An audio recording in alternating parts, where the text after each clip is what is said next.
Here are some of the best mental health clips I've found. Being vulnerable with a woman is some of the worst advice that modern day women give to men because I don't believe in depression. Don't message me about depression. What is going on? So to answer your question, Negro, if somebody that I was responsible for started threatening that they were going to commit suicide, I would dare them to do it, I get and then this I would to never stop. talk to them again. Sorry about that. I must have pushed the wrong button. On the AskReddit subreddit, I found a post that somebody made entitled, "What's the best mental health tip you've gotten?" Obviously, I'm intrigued by this. I start rolling through some of the comments on this post, and I realize that a lot of them are some pretty actual decent tips. Some you may have never heard of before, and then some you'll be thankful for the reminder. But before we get into it,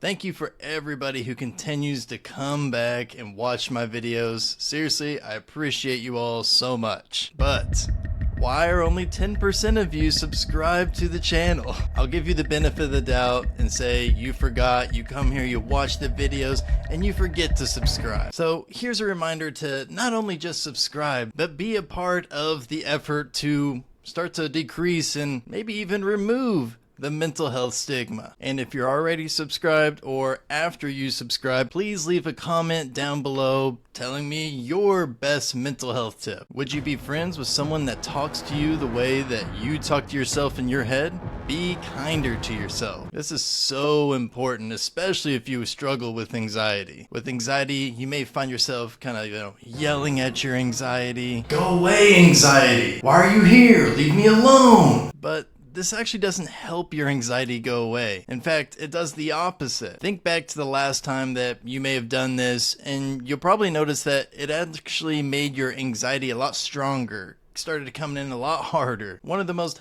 helpful things that you can do when you start having those anxious thoughts, the anxiety starts coming about, is to start talking to your anxiety like you would a friend. Even give it a name. Personalize it, right? My anxiety's name is Lloyd. My daughter's anxiety's name is Lola. So what's yours? Once you've named your anxiety, you can start to talk to it like a friend, saying something like this: "Hey Lloyd, I appreciate you coming out. I appreciate you trying to protect me, to keep me safe. But I just want to let you know I am safe in this moment. I'm perfectly fine. But once again, thank you for coming out. But you can go, just go chill. I'll let you know if I need you again. But for right now, I'm good with just me." Sound crazy? Try it. I'm telling you, this is one of those underrated things that most people don't do, but man, does it work really well. Here's a great mental health tip that I had never heard before, but I like it. Anything worth doing is worth. At first, this sounds kind of questionable, but after reading more, I actually really like this tip. Can't shower?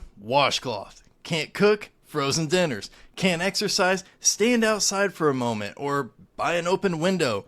Do the little things. Something is better than nothing, and this guy had a really good take on it. This was a huge push for me breaking out of my depressive episodes. Don't have the energy to brush your teeth, floss, and then mouthwash. Just grab your toothbrush wet and do a few scrubs. That's all it takes. Oftentimes you will, "I'm already here, might as well do the rest of it," and it helps a ton. So you can kind of trick your brain into actually doing that full thing. It's also important to note that eating toothpaste is not brush your teeth. I'm pretty sure that's not good for you. If someone consumes high levels of fluoride, it can cause several symptoms. See, I was right. However, an entire tube of toothpaste only contains 0.15% fluoride. An average adult would have to eat 8 tubes of toothpaste for it to be deadly. Okay, maybe I wasn't right. We're here learning on this channel today. It's okay to half-ass brushing your teeth by eating toothpaste. Just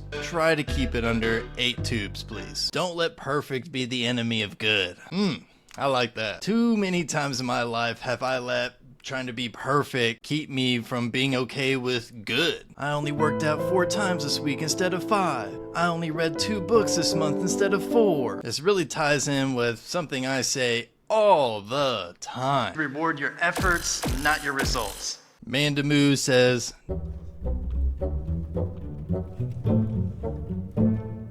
I know that's cheesy, that's just how I do it. You can't control other people's actions or feelings.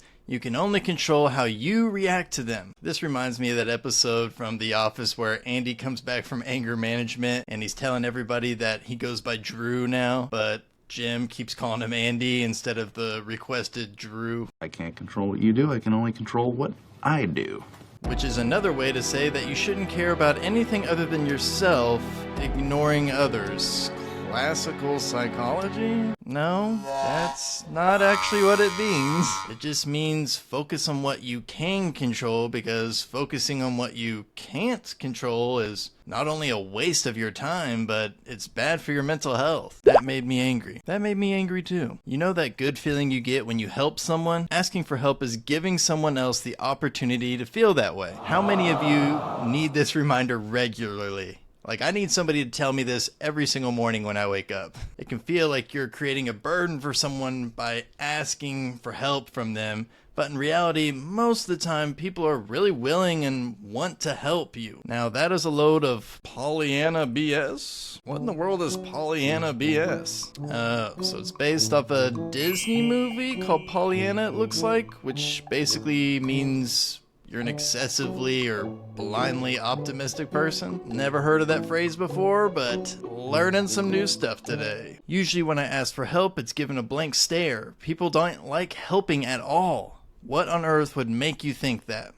Well, there is, mean or kind of nasty people who have no desire to help ever. But I think those people are really few and far between. You have to remember that even the nicest of people who are seemingly always wanting to help others have times, days that they don't want to because they're not in the best mental health space themselves. So it's hard for them to pour into others when they're looking for someone to pour into them because they're the ones that need the help. And I know you know what I'm talking about because we all go through this. I'll have times where I really want to help people and I'll pour into people, and then there's other times where I'm just like, I can't help you right now, man. I'm not in a space to do it. I don't have it in me right now. So this person just seems like they had one bad experience and kind of let it define all experiences. So if you take anything from this, don't let one bad experience or one person telling you no make you think that, oh, everybody's mean and nasty, or oh, everybody just tells me no. It's not true. It's just sometimes you reach people at the wrong time. Worrying about being happy is the cause of unhappiness. Don't try to be happy in life, just try to live. Well, now I'm worrying about being happy. This is really good advice though. The more that you choose to chase happiness, the faster it runs away.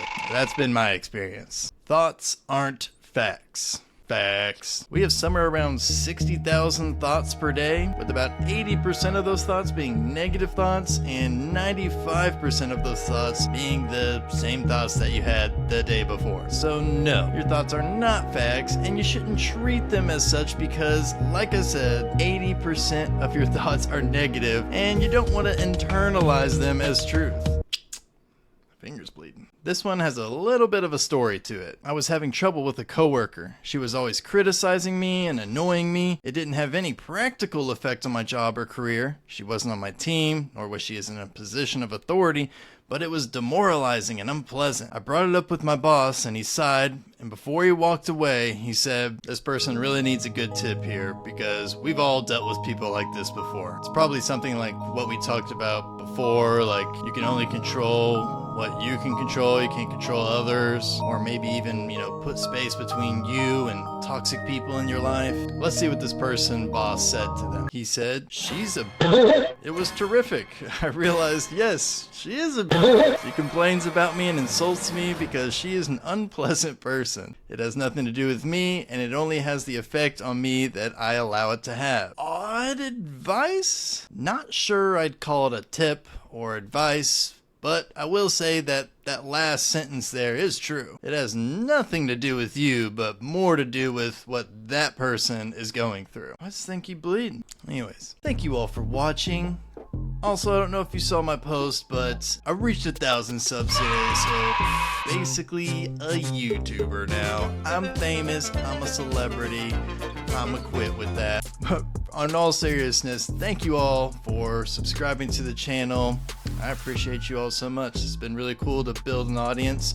I did get one comment from, I don't remember your name, but I'll put a little screenshot here, and he said, love that you got to 1,000 subs, but I'd love to have, you know, some more kind of community. I'd love to see more comments in the videos. So I'm going to try to maybe instigate that a little more.